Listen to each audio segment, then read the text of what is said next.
Xoş gördük Cavid. Bəli, Azərbaycan Prezidenti İlham Əliyevin Birləşmiş Ərəb Əmirliyinə dünəndən etibarən başlayan işgüzar səfəri davam edir və Azərbaycan liderinin səfər proqramına həm də bir sıra ikitərəfli görüşlər daxildir. Bu görüşlərdən ikisini xüsusilə fərqləndirə bilərik. Dünən Azərbaycan və Birləşmiş Ərəb Əmirlikləri liderləri arasında görüşdə iki ölkənin gündəliyinə, əməkdaşlıq gündəliyinə aid olan bir sıra məsələlər diqqət mərkəzində idi. Bu görüşdə həm siyasi tərəfdaşlıq, iqtisadi əməkdaşlıq əlaqələrinin şaxələndirilməsi, enerji, o cümlədən bərpa olunan enerji sahəsində əməkdaşlıq əlaqələrinin hazırki vəziyyəti və perspektivləri həm qiymətləndirilirdi, həm də yeni inkişaf istiqamətləri müəyyənləşdirilirdi. Və daha bir istiqamət iki ölkənin əməkdaşlığının yeni yönü, yeni istiqaməti kimi qeyd edilə bilər. Bu, hərbi əməkdaşlıq əlaqələridir. Bugün və ümumiyyətlə bu günlər ərzində Azərbaycan və Birləşmiş Ərəb Əmirlikləri Silahlı Qüvvələrinin birgə hərbi təlimləri keçirilir Əbu-Dabidə. Sülh Qalxanı 2026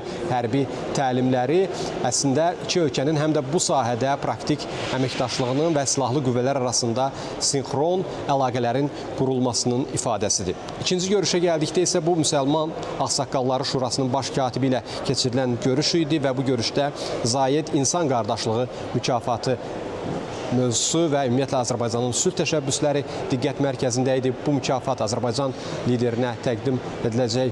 Bu mükafat Azərbaycan liderinin sülh təşəbbüslərinin, sülh səylərinin nəticəsidir və beynəlxalq miqyasda bu səylərə verilən daha bir qiymət, təqdir edici reaksiyadır.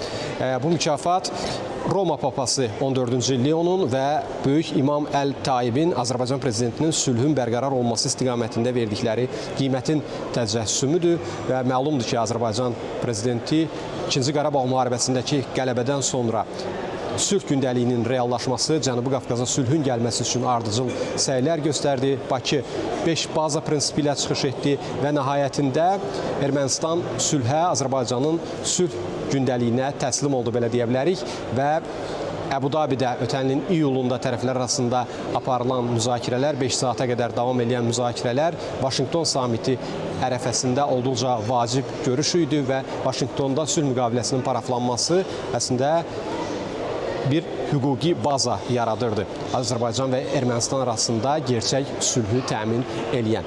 Və bugün Azərbaycan liderinə bu təşəbbüslərin reallaşmasına görə bu cür beynəlxalq mükafat təqdim olunur. Belə, burada Əbu-Dabidə müzakirələr, tədbirlər davam eləyəcək və biz bundan sonraki buraxılışlarımızda hadisələrin xronikası, detalları barədə daha geniş məlumatları təqdim etməyə davam eləyəcəyik.